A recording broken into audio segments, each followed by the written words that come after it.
90322026 ప్రాతః మురళి ఓం శాంతి బాప్దాదా మధువనం.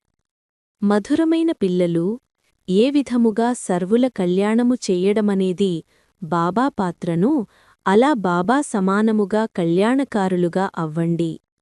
తమ కళ్యాణాన్ని మరియు సర్వుల కళ్యాణాన్ని చెయ్యండి. ప్రశ్న: పిల్లల్లోని ఏ ఒక్క విశేషతను చూసి బాప్దాదా చాలా సంతోషిస్తారు? జవాబు: పేద పిల్లలు బాబా యజ్ఞానికి 8 అణాలను 1 రూపాయిని పంపిస్తారు. బాబా, దీనికి బదులుగా మాకు మహళ్ళు ఇవ్వండి అని అంటారు. బాబా అంటారు, పిల్లలు, ఈ 1 రూపాయి కూడా శివబాబా ఖజానాలో జమ అయిపోయింది. మీకు 21 జన్మల కోసం మహళ్ళు లభిస్తాయి. సుడాముని ఉదాహరణ ఉంది కదా. పైసా ఖర్చు లేకుండా పిల్లలైన మీకు విశ్వరాజ్యాధికారము లభిస్తుంది. బాబా పేద పిల్లల్లోని ఈ విశేషతను చూసి చాలా సంతోషిస్తారు. పాట: మిమ్మల్ని పొంది మేము ఓం శాంతి బాబా నుండి ఇప్పుడు అనంతమైన వారసత్వాన్ని తీసుకుంటున్నామని మధురాతి మధురమైన పిల్లలు భావిస్తారు. పిల్లలంటారు, బాబా, మీ శ్రీమతమనుసారముగా మేము మీ నుండి మళ్లీ అనంతమైన వారసత్వాన్ని పొందుతున్నాము. ఇది కొత్త విషయమేమీ కాదు. పిల్లలకు జ్ఞానము లభించింది. సుఖధామము యొక్క వారసత్వాన్ని మేము కల్పకల్పము పొందుతూ ఉంటామని తెలుసు. కల్పకల్పము 84 జన్మలనైతే తీసుకోవలసి ఉంటుంది. తప్పకుండా మనము అనంతమైన తండ్రి నుండి 21 జన్మల వారసత్వాన్ని పొందుతాము. మళ్లీ నెమ్మది నెమ్మదిగా పోగొట్టుకుంటాము. ఇది అనాదిగా తయారు చేయబడిన ఆట అని తండ్రి అర్థం చేయించారు.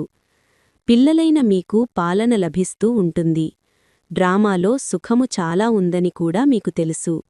చివరిలోకి చేరుకున్న తర్వాత రావణుడి ద్వారా దుఃఖము పొందుతారు. ప్రస్తుతము మీరు చాలా కొద్దిమందే ఉన్నారు. మున్ముందు చాలా వృద్ధి జరుగుతూ ఉంటుంది. మనుష్యుల నుండి దేవతలుగా అవుతారు. మేము కల్పకల్పము తండ్రి నుండి వారసత్వాన్ని పొందుతామని తప్పకుండా మనసులో అనుకుంటారు. ఎవరెవరైతే వచ్చి జ్ఞానాన్ని తీసుకుంటారో వారు ఇప్పుడు జ్ఞానసాగరుడైన తండ్రి ద్వారా సృష్టి ఆదిమధ్యాంతాల జ్ఞానాన్ని పొందాము అని భావిస్తారు. తండ్రియే జ్ఞానసాగరుడు, పతితులను పావనముగా చేసేవారు, అనగా ముక్తి జీవన్ముక్తులలోకి తీసుకువెళ్లేవారు. ఇది కూడా మీకిప్పుడు తెలుసు. గురువులనైతే ఎంతోమంది ఆశ్రయించారు కదా. ఆఖరికి గురువులను కూడా వదిలేసి ఇక్కడకు వచ్చి జ్ఞానము తీసుకుంటారు. మీకు కూడా ఇప్పుడు ఈ జ్ఞానము లభించింది. ఇంతకు ముందు అజ్ఞానులుగా ఉండేవారని మీకు తెలుసు. సృష్టిచక్రము ఎలా తిరుగుతుంది, శివబాబా, బ్రహ్మ, విష్ణువు, శంకరులు ఎవరు అనేది ఇంతకు ముందు ఏమీ తెలియదు. మేము విశ్వానికి యజమానులుగా ఉండేవారమని ఇప్పుడు తెలిసింది. కావున మీ బుద్ధిలో చాలా మంచి నష ఎక్కి ఉండాలి. తండ్రిని మరియు సృష్టిచక్రాన్ని స్మృతి చేస్తూ ఉండాలి. అల్ఫ్ భగవంతుడు, బే రాజ్యాధికార వారసత్వము. తండ్రి అర్థం చేయిస్తున్నారు, ఇంతకు ముందు మీకు ఏమీ తెలియదు కదా. తండ్రి గురించిగాని వారి రచన గురించిగాని తెలియదు. మొత్తం సృష్టిలోని మనుష్యమాతృలకు తండ్రి గురించిగాని రచన యొక్క ఆదిమధ్యాంతాల గురించిగాని తెలియదు. ఇప్పుడు మీరు శూద్రుల నుండి బ్రాహ్మణులుగా అయ్యారు. తండ్రి పిల్లలందరితో మాట్లాడుతున్నారు. ఎంతమంది పిల్లలున్నారు, ఎన్ని సెంటర్లున్నాయి, ఇప్పుడు ఇంకా సెంటర్లు తెరవబడతాయి. తండ్రి అర్థం చేయిస్తున్నారు, ఇంతకు ముందు మీకు ఏమీ తెలియదు. ఇప్పుడు నంబర్వారు పురుషార్థానుసారముగా తెలుసుకున్నారు. ఇప్పుడు మనము తండ్రి ద్వారా పతితుల నుండి పావనులుగా అవుతున్నామని కూడా మీకు తెలుసు. మిగిలిన వారైతే పిలుస్తూ ఉంటారు, మీరు గుప్తముగా ఉన్నారు. బ్రహ్మకుమార కుమారీలని అంటారుగాని వారిని చదివించేవారెవరన్నది అర్థం కాదు. శాస్త్రాల్లో ఎక్కడా వ్రాయబడిలేదు. ఆ గీతా భగవంతుడైన శివుడే వచ్చి పిల్లలకు రాజయోగాన్ని నేర్పించారు. ఇది మీ బుద్ధిలోకి వస్తుంది కదా. గీతను కూడా మీరు చదివి ఉంటారు. జ్ఞానమార్గము పూర్తిగా వేరని ఇది కూడా మీరిప్పుడు అర్థం చేసుకుంటారు. విద్వాంసుల మండలి నుండి ఏవైతే శాస్త్రాలు మొదలైనవి చదివి టైటిల్స్ తీసుకుంటారో అవన్నీ భక్తి మార్గానికి చెందిన శాస్త్రాలు. ఈ జ్ఞానం వారిలో లేదు. తండ్రియే వచ్చి రచన యొక్క ఆదిమధ్యాంతాల జ్ఞానాన్ని ఇస్తారు. తండ్రియే వచ్చి మీ బుద్ధి తాళాన్ని తెరిచారు. ఇంతకు ముందు మనము ఎలా ఉండేవారము, ఇప్పుడెలా అయ్యాము అనేది మీకు తెలుసు. బుద్ధిలోకి మొత్తం చక్రమంతా వచ్చేసింది. మొదటిలో ఏమీ అర్థం చేసుకునేవారు కాదు. రోజురోజుకు జ్ఞానము యొక్క మూడవ నేత్రము మంచి రీతిలో తెరుచుకుంటూ ఉంటుంది. భగవంతుడు ఎప్పుడు వచ్చారు, ఇక్కడికి వచ్చి గీతాజ్ఞానాన్ని వినిపించింది ఎవరు అన్నది కూడా ఎవరికీ తెలియదు. పిల్లలైన మీరు ఇప్పుడు తెలుసుకున్నారు. బుద్ధిలో మొత్తం చక్రమంతటి జ్ఞానముంది. ఎప్పటినుండి మనము ఓడిపోతాము, మరియు ఏ విధముగా వామమార్గములోకి వెళ్తాము, ఏ విధముగా మెట్లు దిగుతాము అన్నది చిత్రాలలో ఎంత సహజముగా అర్థం చేయించబడి ఉంది. ఇవి 84 జన్మల మెట్లు. ఎలా దిగుతాము, మళ్ళీ ఎలా ఎక్కుతాము, పతితపావనుడు ఎవరు, పతితముగా ఎవరు తయారుచేశారు, ఇది మీకు ఇప్పుడు తెలుసు. వారైతే కేవలం పతిత పావన అని పాడుతూ ఉంటారు. రావణరాజ్యము ఎప్పటినుండి మొదలవుతుంది, పతితులుగా ఎప్పటినుండి అయ్యారు అనేది అర్థం చేసుకోరు. ఈ జ్ఞానము ఉన్నది ఆది సనాతన దేవీదేవతా ధర్మము వారికోసమే. తండ్రి అంటారు, నేనే ఆది సనాతన దేవీదేవతా ధర్మాన్ని స్థాపన చేశాను. ఈ ప్రపంచ చరిత్ర భౌగోళికాలను తండ్రి తప్ప ఇంకెవ్వరూ అర్థం చేయించలేరు. మీ కొరకు ఇది ఒక కథ వంటిది. రాజ్యాన్ని ఎలా పొందుతాము, ఎలా పోగొట్టుకుంటాము అన్నదానికి సంబంధించిన చరిత్ర భౌగోళికాలను మనము చదువుతాము. ఇది అనంతమైన విషయము. మనము 84 జన్మల చక్రములో ఎలా తిరుగుతాము, మనము విశ్వానికి యజమానులుగా ఉండేవారము. ఆ తర్వాత రావణుడు రాజ్యాన్ని లాక్కున్నాడు. ఈ జ్ఞానాన్ని తండ్రి ఇచ్చారు. మనుష్యులు దసరా మొదలైన పండుగలను జరుపుకుంటారు కాని జ్ఞానమేమీ లేదు. మీకు కూడా ఈ జ్ఞానము ఉండేది కాలు. ఇప్పుడు జ్ఞానము లభిస్తోంది కావున మీరు సంతోషములో ఉంటారు. జ్ఞానము సంతోషాన్నిస్తుంది. అనంతమైన జ్ఞానము బుద్ధిలో ఉంది. తండ్రి మీ ఒడిని నింపుతున్నారు. ఒడిని నింపండి అని అడుగుతారు కదా. ఎవరినడుగుతారు? సాధు సన్యాసులు మొదలైన వారిని అడగరు. భోళానాథుడైన శివుడిని అడుగుతారు. వారి నుండే భిక్షము కోరుకుంటారు. ఇప్పుడు మీ సంతోషానికి అవధులు లేవు.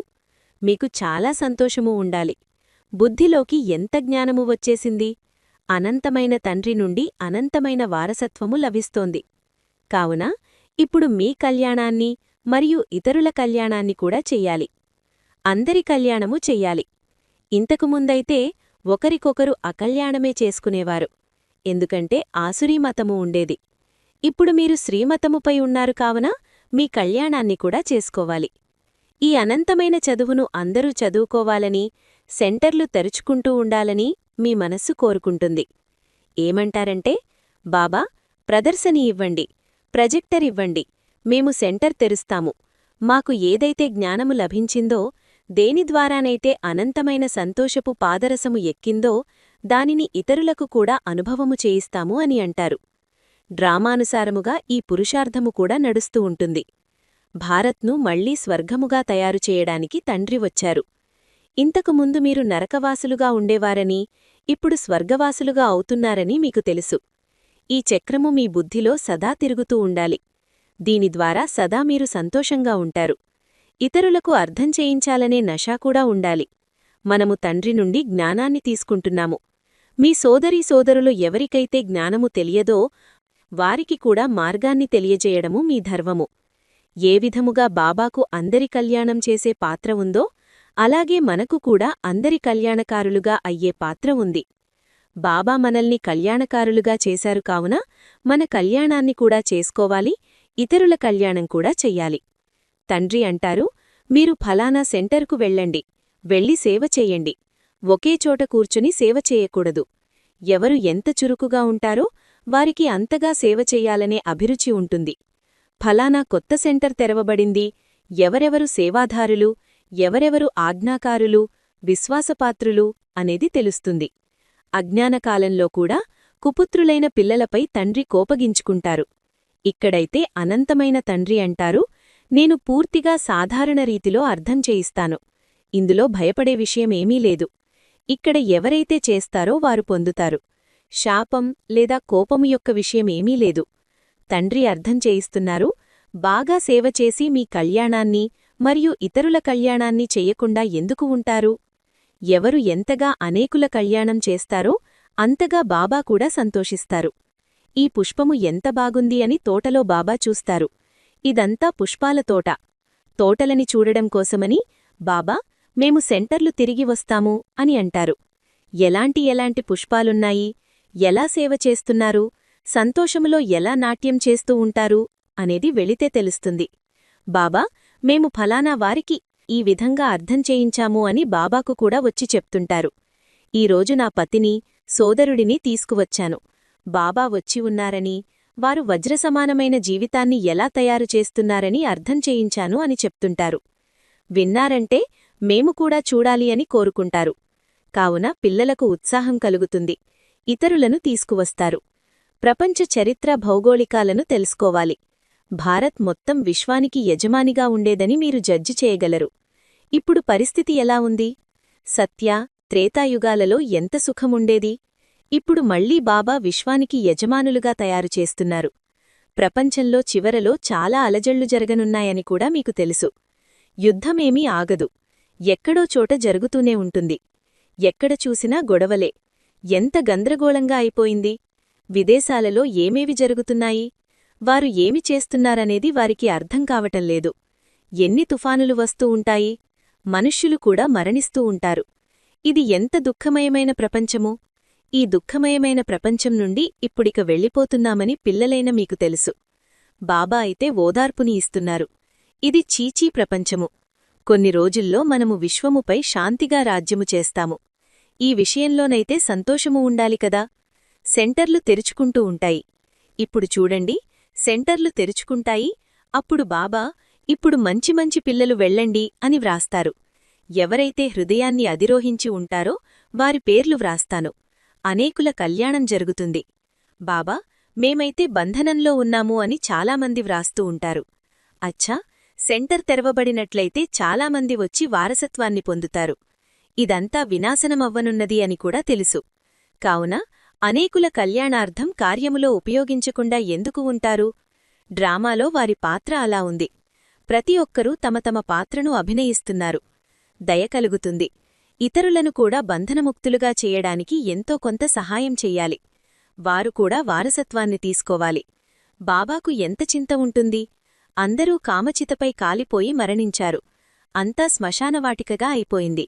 అల్లా వచ్చి శ్మశానం నుండి మేల్కొలిపి అందరినీ తీసుకువెళ్తారని అంటారు.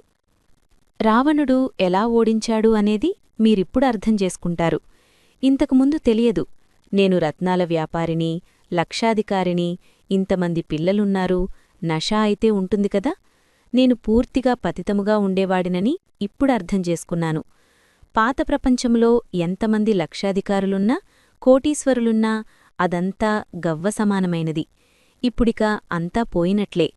మాయ కూడా ఎంత ప్రబలమైనది. తండ్రి అంటారు, పిల్లలు, సెంటర్లు తెరవండి. అనేకుల కళ్యాణము జరుగుతుంది. పేదవారు త్వరగా మేలుకుంటారు. ధనవంతులు కాస్త కష్టముగా మేలుకుంటారు. వారు తమ సంతోషములోనే నిమగ్నమై ఉంటారు. మాయ పూర్తిగా తన వశం చేసేసుకుంది. అర్థం చేయిస్తే అర్థం చేసుకుంటారు కూడా. కాని ఎలా వదిలిపెట్టాలి అని అనుకుంటారు. వీరిలా అంతా వదిలేయవలసి వస్తుందేమోనని భయపడతారు. వారి భాగ్యములో లేకపోతే నడవలేకపోతారు. ఇక విడుదలవ్వడము చాలా కష్టము అన్నట్లుగా అనిపిస్తుంది. ఆ సమయములో తప్పకుండా ఇది చీచీ ప్రపంచమని వైరాగ్యము కలుగుతుంది. అయినా ఎక్కడున్నవారు అక్కడే ఉంటారు. కోట్లల్లో ఏ ఒక్కరో వెలువడతారు. బొంబాయిలో వందలాది మంది వస్తారు. కొంతమందికి రంగు అంటుకుంటుంది. భవిష్యత్తు కోసం ఎంతో కొంత తయారు చేసుకోవాలని, గవ్వలకు బదులుగా మాకు వజ్రాలు లభిస్తాయని భావిస్తారు. బ్యాగేజ్ అంతటినీ స్వర్గములోకి ట్రాన్స్ఫర్ చేసుకోండి అని తండ్రి అర్థం చేయిస్తారు కదా. అక్కడ 21 జన్మల కోసం మీకు రాజ్యభాగ్యము లభిస్తుంది. కొందరు 1 రూపాయిని 8 అణాలను కూడా పంపిస్తారు. తండ్రి అంటారు, మీ 1 రూపాయి కూడా శివబాబా ఖజానాలో జమ అయింది. మీకు 21 జన్మల కోసం మహళ్ళు లభిస్తాయి. సుదాముని ఉదాహరణ ఉంది కదా. అటువంటి వారిని చూసి బాబాకు చాలా సంతోషము కలుగుతుంది. ఖర్చేమీ లేకుండా పిల్లలైన మీకు విశ్వరాజ్యాధికారము లభిస్తుంది. యుద్ధాలు మొదలైనవేవీ ఉండవు. వారైతే చిన్న భాగము కోసం కూడా ఎంతగా గొడవపడతారు. మీకు కేవలం మన్మనాభవ అని చెప్పడము జరుగుతుంది, అంతే. ఇక్కడే కూర్చుండిపోవలసిన అవసరము లేదు. నడుస్తూ తిరుగుతూ తండ్రిని మరియు వారసత్వాన్ని స్మృతి చేయండి, సంతోషములో ఉండండి. ఆహారపానీయాలను కూడా శుద్ధముగా ఉంచుకోవాలి. మీ ఆత్మ ఎంతవరకు పవిత్రముగా అయ్యింది అనేది మీకు తెలుసు. మీరు వెళ్ళి మళ్లీ రాజకుమారునిగా జన్మ తీసుకుంటారు. మున్ముందు ప్రపంచ పరిస్థితి పూర్తిగా పాడవ్వనున్నది. తినడానికి ధాన్యము లభించకపోతే గడ్డి తినడము మొదలుపెడతారు. అప్పుడిక వెన్న లేకుండా మేము ఉండలేము అని ఎవ్వరూ అనలేరు. ఏమీ దొరకదు. ఇప్పుడు కూడా ఎన్నో చోట్ల మనుష్యులు గడ్డి తింటూ రోజులు గడుపుతున్నారు. మీరైతే చాలా సంతోషముగా బాబా ఇంట్లో కూర్చుని ఉన్నారు. ఇంట్లో తండ్రి మొదట పిల్లలకు తినిపిస్తారు కదా. కాలం చాలా పాడైపోయింది. ఇక్కడ మీరు చాలా సుఖముగా కూర్చుని ఉన్నారు. కేవలం తండ్రిని మరియు వారసత్వాన్ని స్మృతి చేస్తూ ఉండండి. మీ కళ్యాణాన్ని మరియు ఇతరుల కళ్యాణాన్ని కూడా చెయ్యాలి. మున్ముందు వారంతట వారే వస్తారు. అదృష్టము మేలుకుంటుంది. మేలుకోవలసిందే కదా. అనంతమైన రాజధాని స్థాపన అవ్వనున్నది. ప్రతి ఒక్కరూ కల్పకృతం వలె పురుషార్థము చేస్తారు. పిల్లలైతే చాలా సంతోషంలో ఉండాలి. బాబ్దాదా యొక్క చిత్రాన్ని చూస్తూనే సంతోషములో రోమాలు నిక్కబుడుచుకోవాలి. ఆ సంతోషపు పాదరసము స్థిరంగా నిలిచి ఉండాలి. అచ్చా, మధురాతి మధురమైన సికీలదే పిల్లలకు మాతాపిత బాబ్దాదాల ప్రియస్మృతులు మరియు గుడ్ మార్నింగ్. ఆత్మిక పిల్లలకు ఆత్మిక తండ్రి నమస్తే. ధారణ కొరకు ముఖ్య సారము. 1. సదా అపారమైన సంతోషములో ఉండేందుకు అనంతమైన జ్ఞానాన్ని బుద్ధిలో ఉంచుకోవాలి. జ్ఞానరత్నాలతో మీ ఒడిని నింపుకుని మీ కళ్యాణాన్ని మరియు సర్వుల కళ్యాణాన్ని చెయ్యాలి. జ్ఞానములో చాలా చాలా చురుకుగా అవ్వాలి. 2. భవిష్య 21 జన్మల రాజ్యభాగ్యము యొక్క అధికారాన్ని తీసుకునేందుకు తమ బ్యాగేజ్ అంతటినీ ట్రాన్స్ఫర్ చేసుకోవాలి.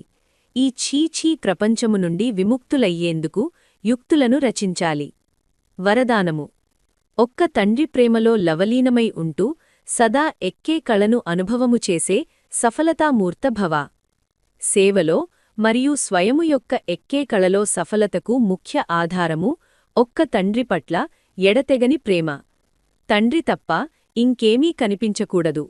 సంకల్పాలలో కూడా బాబా, మాటలలో కూడా బాబా, కర్మలలో కూడా బాబా తోడు. ఇటువంటి లవలీల ఆత్మ ఒక్క మాట మాట్లాడినా కూడా వారి స్నేహపూర్వకమైన మాట ఇతర ఆత్మలను కూడా స్నేహములో బంధించివేస్తుంది. ఇటువంటి లవలీన ఆత్మ నుండి వచ్చే ఒక్క బాబా అన్న మాటయే ఇంద్రజాలములా పనిచేస్తుంది. వారు ఆత్మిక ఇంద్రజాలికులుగా అయిపోతారు. స్లోగన్. ఎవరైతే అంతర్ముఖులుగా అయ్యి లైట్ మైట్ రూపములో స్థితులై ఉంటారో వారే యోగి ఆత్మలు. అవ్యక్త సూచనలు. నిశ్చయమనే పునాదిని దృఢముగా చేసుకుని సదా నిర్భయులుగా నిశ్చింతగా ఉండండి. మీకు ఏ డ్యూటీ లభించినా కాని అందులో సదా యాక్యురేట్గా ఉండండి. ఎవరైతే డ్యూటీలో యాక్యురేట్గా ఉంటారో వారిని అందరూ నిజాయితీపరులు, విశ్వాసపాత్రులు అన్న దృష్టితో చూస్తారు. ఇక్కడ కూడా ఎవరైతే యాక్యురేట్గా సేవలో ఉంటారో వారే బాబాకు విశ్వాసపాత్రులు. ఒకటేమో బాబాపై పూర్తి విశ్వాసము ఉండటము, మరొకటి బాబాపై విశ్వాసము ఉండటంతో పాటు సేవలో కూడా విశ్వాసపాత్రులుగా ఉండటము. ఇటువంటి విశ్వాసపాత్రులైన నిశ్చయబుద్ధి కల పిల్లలు సదా విజయులుగా మరియు నిశ్చింతగా ఉంటారు. అచ్చా. ఓం శాంతి.